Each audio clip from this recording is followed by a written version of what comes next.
Vamos para a correção das atividades da página 100. 1. Na malha quadriculada, desenhe e pinte a simétrica da figura apresentada em relação ao eixo E. Então, vocês irão somente copiar, né?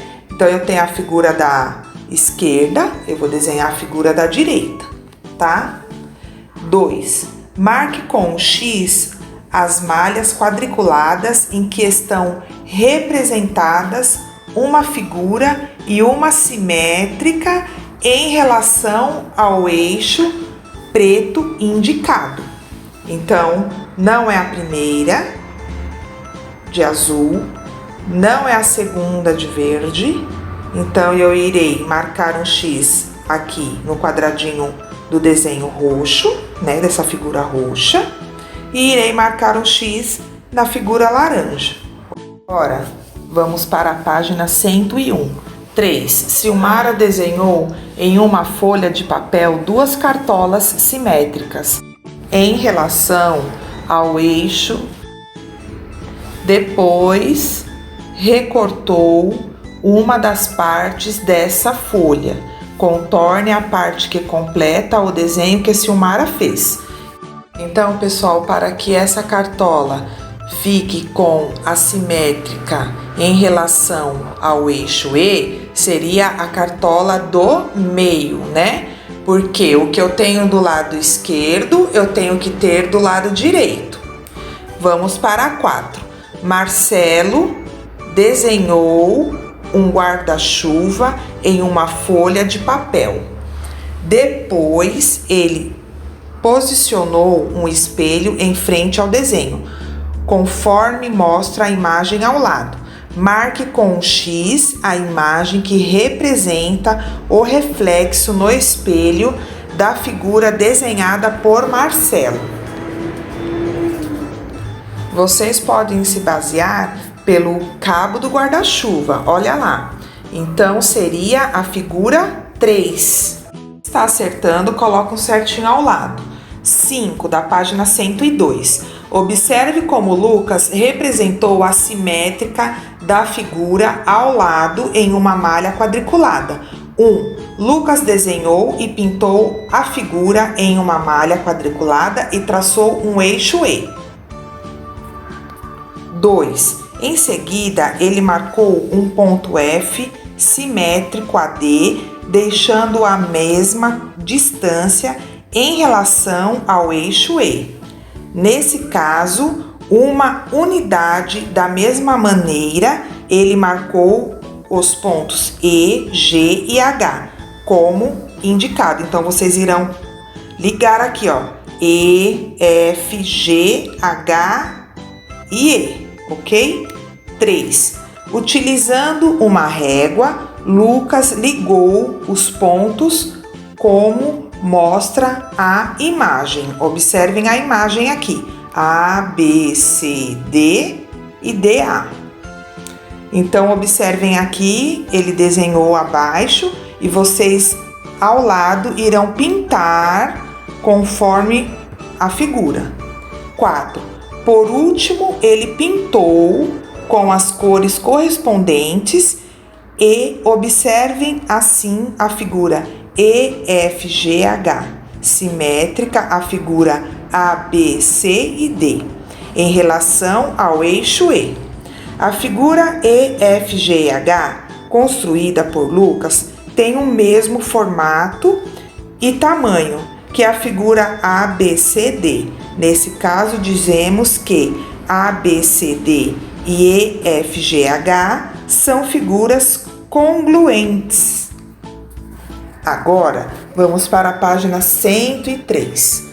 Da mesma maneira que Lucas, em cada item, desenhe a simétrica da figura em relação ao eixo E. Então, vocês irão desenhar, né? Eu tenho a figura do lado esquerdo e vocês irão desenhar a figura do lado direito, tá? Então, isso na A. Na B, eu tenho aqui o peixinho. Então, vocês irão desenhar o peixinho abaixo. Não esqueçam que ele vai ficar ao contrário, tá? O olhinho ficará para baixo e a boquinha para cima. Na C, eu vou desenhar o coração. Tomem cuidado para desenhar o coração, senão não vai ficar simétrica ao eixo E. Na 6, faça um desenho na malha quadriculada da página 9 do material complementar e trace um eixo. Troque sua malha com a de um colega e desenhe uma figura simétrica ao eixo traçado. Depois, confiram se o que vocês fizeram está correto. Essa atividade está na página 9, no final da apostila. Vocês irão destacar e colar em seu caderno de matemática. Primeiro desenha, a figura, traça em primeiro o eixo e desenha a figura. Depois vocês colhem em seu caderno de matemática. Coloquem a página e a data. Como não estamos com os nossos colegas, iremos realizar essa atividade sozinho. Na página 104, estamos falando sobre o GeoGebra, que é um programa de computador que possibilita fazer construções geométricas e manipulá-las de modo dinâmico. Nesse programa é possível construir retas, ângulos, polígonos e simétricas de uma figura em relação ao eixo de simetria. Acompanhe as orientações do professor e, utilizando o GeoGebra, construa a figura a seguir e sua simétrica. Pessoal, essa atividade eu irei adaptar. Porém, essa atividade vai ser feita em seu caderno de casa. Quando todos trazerem o caderno, irei passar esta atividade, ok? Vou deixar para vocês copiarem a página 105, o que estudei, matéria de matemática. Não esqueçam de pôr a data e a página, ok? Vamos agora dar início ao capítulo 11, números na forma decimal. O Banco Central do Brasil parou de fabricar moedas de 1 centavo, pois sua fabricação custava 9 vezes mais do que o seu valor. Elas ainda não saíram de circulação, mas raramente são encontradas. Observem as duas páginas. Olhem esse visor. Vocês já observaram em algum outro lugar, assim, números com vírgula? Porque aqui parece que é um mercado, né? Geralmente sempre vemos em mercado, lojas, em vários lugares. Vocês sabiam que esse número que está apresentando aí é chamado número decimal? Então vamos lá, pessoal. Essa moeda de 1 centavo foi fabricada em 2004 e que o custo de fabricação dessa moeda era 9 centavos a mais do que o seu valor. Vocês sabiam disso? Então vamos responder as perguntinhas da página 107. Qual solução poderia ser adotada para não deixarmos de receber troco por falta de moedas de 1 centavos? B.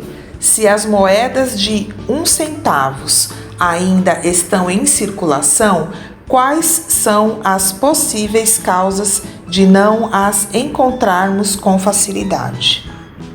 Vamos pensar? Essas duas perguntas vocês irão responder em seu caderno de matemática. Coloquem a data de hoje e coloquem a página. Vamos dar alguns exemplos para essas soluções, pessoal. O pagamento da compra poderia ser realizado utilizando os cartões, Cartão de crédito ou débito, ou cheque. Os estabelecimentos deveriam optar por valores cujos centavos fossem 5 centavos ou nada nos preços dos produtos, e o preço final da compra deveria ser arredondado para baixo.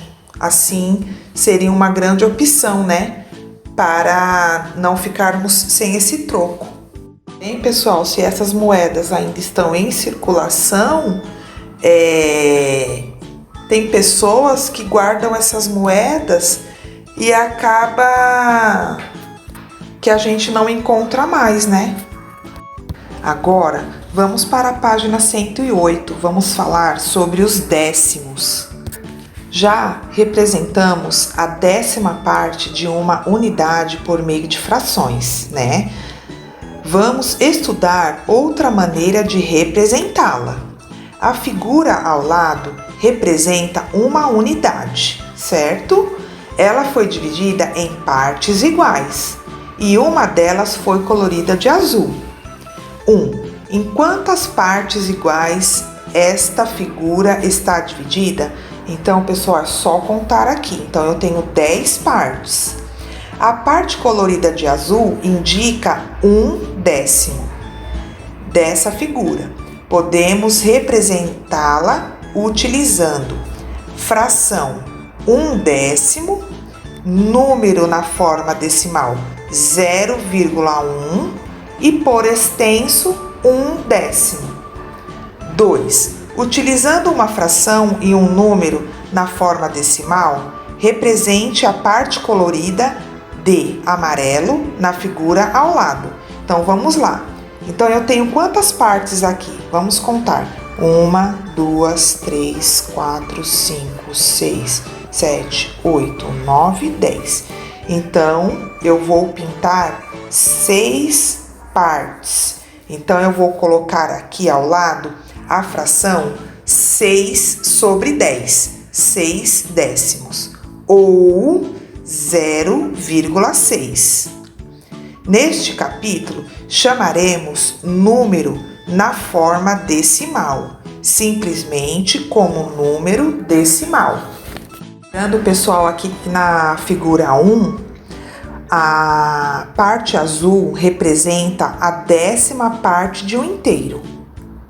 Vamos continuar matemática, página 109. Eu vou deixar para vocês atividades, tá? 1. Escreva como se lê cada um dos números decimais a seguir.